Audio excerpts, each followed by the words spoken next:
There's nothing easy about being a commanding officer or senior enlisted member in the U.S. military. The service members under you look to you for leadership and to be a calming force during times of crisis or combat. The senior leadership that you serve under expects even more of you. They expect you to not only lead the people under your command, but to also work well with the commanders of other units under their command, for you to demonstrate the traits and abilities that show you are prepared for a higher command position, and to show exemplary behavior as an example to the service members under your command. Minor shortcomings in any of these areas will be addressed in their annual performance reviews. Failing to address any of the shortcomings during the following year can lead to subsequent, even poorer performance reviews and increasingly smaller chances at promotion. There are times, however, that a commanding officer or senior enlisted, or both, show that they've paid only lip service to correcting any deficiencies in their performance or deportment, and their senior commanders feel they have no choice but to relieve them of command early for the good of the unit and the service. Occasionally, the service will offer a concrete reason as to why someone had been relieved of command. This usually involves some type of misconduct that requires them to bring legal charges against the officer relieved and will become public record. But far more frequently, the press release about the sudden and unorthodox change of command will simply state that they were relieved due to a loss of confidence in their ability to command, which is simply a nebulous way of saying there was a whole constellation of deficiencies in their performance that led to this point. The Navy does this more frequently than the other services. That's because of the unique circumstances that come from being in command of a ship underway, where a festering problem that leads to lower enlisted members and junior officers losing faith in their commander's abilities can lead to disaster. Sometimes the relieving of commanders or the decision not to relieve an officer of command is baffling. Navy Captain Brent Crozier was relieved of command of the USS Theodore Roosevelt aircraft carrier after he sent an email concerning the care of his sailors after the 2020 outbreak of COVID-19 was leaked to the public. While the Navy brass said that the email had nothing to do with his being relieved of command, anyone who saw the videos of his sailors cheering, chanting his name, and offering high fives as he was leaving the ship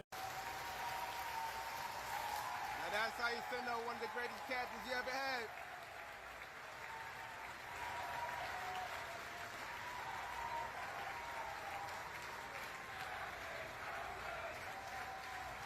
can safely assume that denial is simply ass covering. The lie only became more apparent when Captain Brent Gout, commander of the USS George Washington aircraft carrier, remained in command after it came to light that no less than 10 sailors on his ship had committed suicide, 3 of whom all killed themselves within a 1-week period. That one was relieved for expressing his dire concerns about the health and safety of his crew and had his career effectively ended, while another captain whose ship had such a toxic working environment that some lower enlisted members could only find relief from the situation by killing themselves shows what to some is seen as an obvious double standard. However, the Navy is not the only branch to relieve officers for the loss of confidence by their superiors. Marine Lieutenant Colonel Benjamin Wagner and his Battalion Sergeant Major Jay Clifton of the 3rd Battalion, 3rd Marine Regiment, based out of Kaneohe, Hawaii, were relieved after their division commander said he had lost confidence in their ability to lead. While the Navy is famous for using the Privacy Act to avoid disclosing the details about why an officer was relieved, even with the Freedom of Information Act request, the Marine Corps was more forthcoming when an FOIA request is registered. In the case of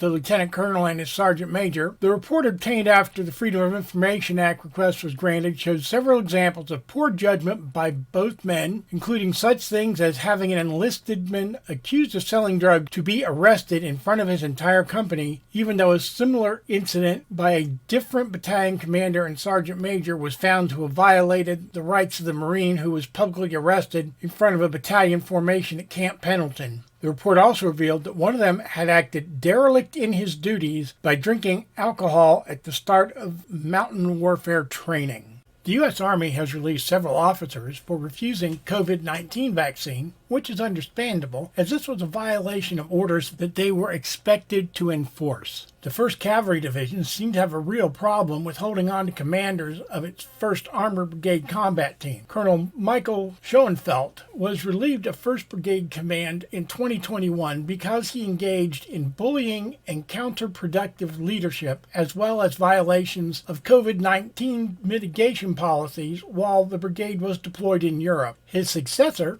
Colonel John Meredith, was relieved in October of 2022 due to a loss of confidence in his judgment and ability to command, which is the military's way, as noted earlier, as a way of saying that his relief was brought on by self-inflicted death by 1,000 cuts. The Air Force as well has used the opaque loss of confidence as a reason for relieving commanding officers, though sometimes one can read between the lines to determine there were other things going on than was readily apparent. When the commander of the 8th Maintenance Group at Kunsan Air Base in South Korea, Colonel Jay Bersh, was relieved with the stated loss of confidence, the 8th Fighter Wing spokesman also said that out of respect for the member, and due to the legal process, no further information will be provided at this time. It can probably safely be assumed that there was more than the usual death of 1,000 cuts going on here. The Air Force also relieved the commander of the 27th Special Operations Medical Readiness Squadron, Lieutenant Colonel Kenneth Beadle, 1 year and 2 days into his posting, again due to a loss of trust and confidence in his ability to lead. This may well be one of the most unfortunate circumstances where someone demonstrates leadership abilities in a combat zone, in this case at Bagram Air Base in Afghanistan, but those leadership traits simply didn't translate well into a peacetime environment such as his posting at Canyon Air Force Base in New Mexico. The most recent case of Air Force leadership being removed from command due to loss of confidence involved Colonel Gregory Mayer in charge of the 5th Mission Support Group and Major Jonathan Welch in charge of the 5th Logistics Readiness Squadron and 4 of their subordinates at Minot Air Force Base in North Dakota. In a statement, the Air Force said, due to a loss of confidence in their ability to complete their assigned duties, they were being relieved of their command responsibilities. Major General Andrew J. Gabara, commander of 8th Air Force, said, these personnel actions were necessary to maintain the very high standards we demand of those units entrusted with supporting our nation's nuclear mission. This case is potentially more disturbing than the rest as they failed a security inspection involving the safety and surety of nuclear weapons. It was neither implied nor suggested that the failed inspections had anything to do with handling of the nuclear weapons themselves. It should be noted that these inspections are not hard to fail. The Air Force philosophy regarding the nation's nuclear arsenal is very simple. Perfection is the standard.